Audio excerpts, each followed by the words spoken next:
November 15th at 4:25 Eastern is circled on my calendar. Patriots Giants at the Meadowlands. We know the G-Men had the Pats number back in 2007. In 2011, of course, winning the Super Bowl. But this time around, New England is favored by 7 to stay perfect. Skip, what chances do you give the G-Men to win this one? I must admit to you, when I first saw this betting line this morning, only 7? Oh, God.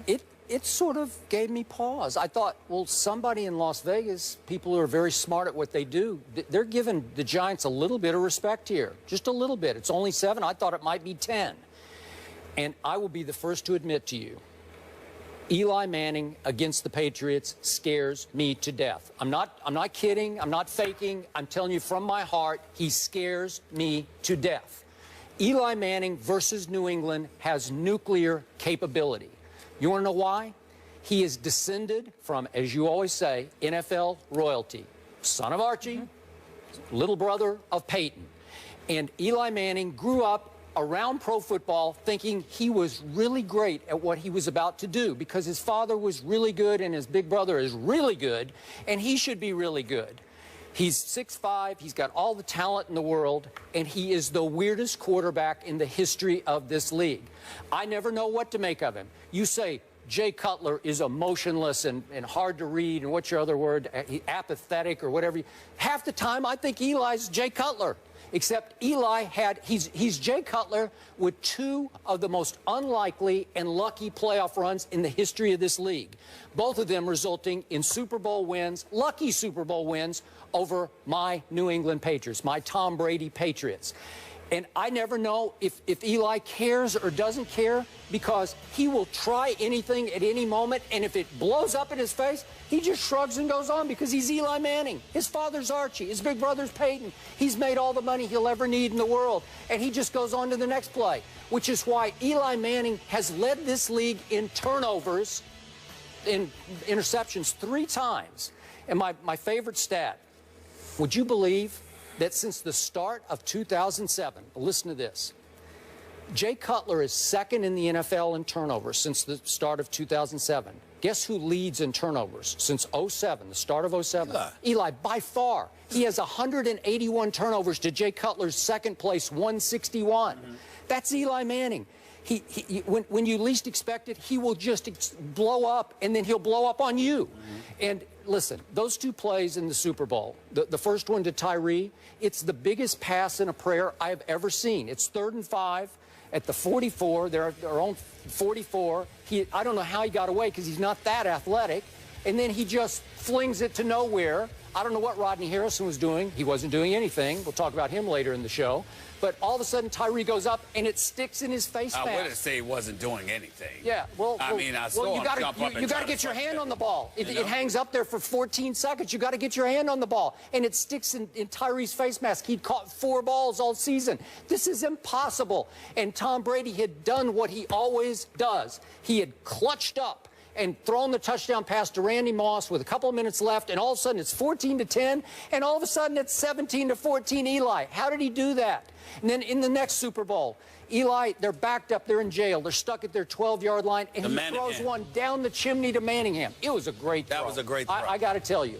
But it followed on the heels of the unluckiest throw in Tom Brady's career, because I'm getting ahead of our video here, but just before that, Brady had Wes Welker right down the seam, just wide open. Just lead him a little bit. Just lead him just a little bit, Tom. Hit him in stride. It's going to be a touchdown, and the game's going to be out of reach. But no, he threw it a little behind him. Tom Brady made a bad throw. I said this. I said it at the time. I thought it was a bad throw. I don't recall, That's so just me. I'm touched. Okay. That was a moment for me. I said it the next day. A lot of people said Welker dropped the ball. I thought it was a very difficult, because you're going to make Wes Welker, who's not your typical deep threat wide receiver, flip in the air and try to catch the ball over the wrong shoulder.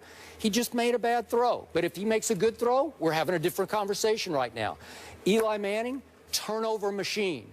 But Eli Manning made 2 Super Bowl runs that put him on the national map. So will he be afraid of this moment? No. He'll go out there and do what he does. I think that you're a bit too hard on Eli Manning. I can understand the bitterness. It makes total sense because it robbed your boy Tom Brady of not one, but two Super Bowls. And so you haven't gotten over that. You're still lamenting those experiences, the emotions that come with it. You're a bit depressed. You haven't recovered, typically so. I haven't. It's about 8 years ago, one of them, and 4 the other one. But I would say I think it was yesterday. It feels like. I'm looking at Eli's numbers right now. He did lead the league in interception 3 times. Skip. In 2007, it was 20. In 2010, it was 25. Yep. In 2013, it was 27. 27. 27. So that year he had 18 touchdowns to 27 interceptions. Is it? No. It says here. I'm just. Okay. I'm just. Okay. Looking at, no, I was just wondering because that was the year they won the Super Bowl. That's right. It was the year they won the Super Bowl, but he had 20 interceptions. Wow. He had 20 interceptions. What I'm saying to you, Skip, is this. When you look at these numbers, what you're missing is in between. After the 20 interceptions, 10 and 14 over the next 2 years. After the 25 interceptions, just 16 and 15 the next 2 years. After the 27 interceptions, 14 last year, and thus far he only has 6. All I'm trying to say to you is that Eli Manning is a 2-time Super Bowl champion for a reason, and you need to respect that. Then you look at a Reuben Randall. You look at an Odell Beckham Jr. I don't recall Eli Manning having those requisite weapons. Manningham was good, and you had some other weapons, but you didn't have an Odell Beckham Jr. on your squad. You look at some of the guys, some of the responsibility, rather, that Tom Coughlin and the Giants organization has placed on Eli Manning's shoulders. You know, it's similar to what is asked of Tom Brady in order to do what he did, except for some reason, whether it's schematically or otherwise, okay, you have continuity with the coordinators. You have continuity with Bill Belichick. Even though you've got the continuity with Tom Coughlin, there's always been some upheaval as to what the offense should be doing because of the offensive line, the lack of protection to Eli, the absence of a running game. There's been a whole bunch of stuff that comes with it. So I don't look at Eli as some marginal quarterback, and I don't talk about him that way. At no time has Eli Manning reminded me of Jay Cutler. At no time has that happened. Well, it's more, you know, I don't know if it's Gomer Pyle or what was the character's name for the 50s? The aw shucks kind of guy from the Andy Griffith days. I keep trying to remember. I think that's who Eli Manning reminds me of to some extent. Okay, I'll buy that. The aw shucks kind of guy or whatever. But he didn't seem indifferent. He didn't seem apathetic. He's just always somebody that, you know, his actions weigh heavily on him. He actually cares a lot about what he's doing. And as a result, when he messes up, you can see it in him.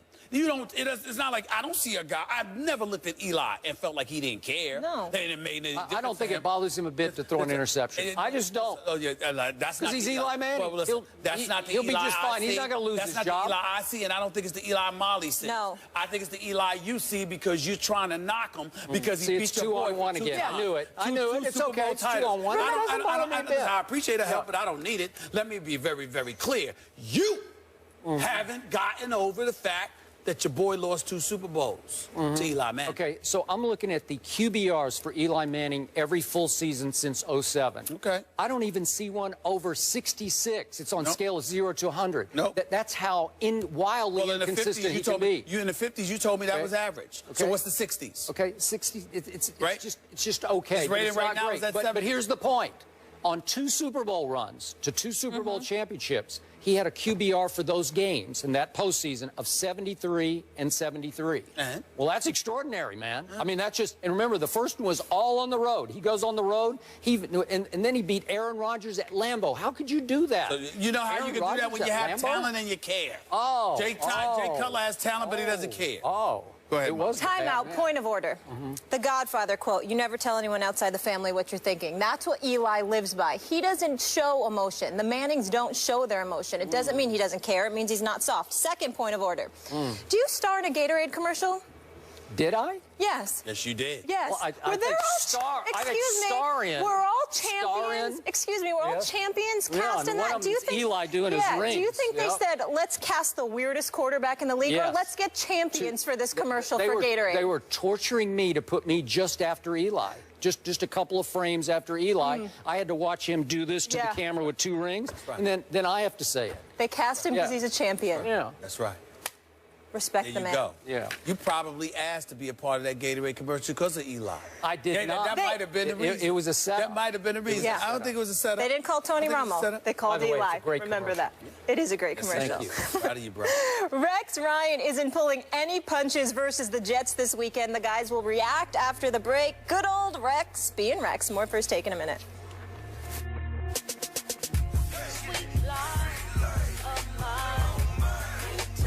The Bears get their third victory of the season, defeating the Chargers at Qualcomm 22-19. Philip Rivers threw for 280 yards in the loss, giving him 3,033 for the season. That marks his 10th straight season with at least 3,000 passing yards, tied for the fourth longest streak in NFL history. Pretty impressive. But his team has just 2 wins this season and holds the last spot in the AFC West. Skip, how would you rank Philip Rivers' career? I don't know for sure. This guy baffles me. He's always baffled me. We did a show in Miami around the time LeBron broke through and won his first ring. Remember that over the Thunder? Mm-hmm. And we had a question in the show about Philip Rivers. I'm sorry, it's about which athlete needs to break through now. Who has the most pressure on him? So I'm going back, what is that, 5 years almost now? 4 years? And I picked Philip Rivers. He needs to validate his sort of top 10 ranking as a top 10 or even top 5 quarterback statistically with something big in the playoffs, a big playoff run. And the only way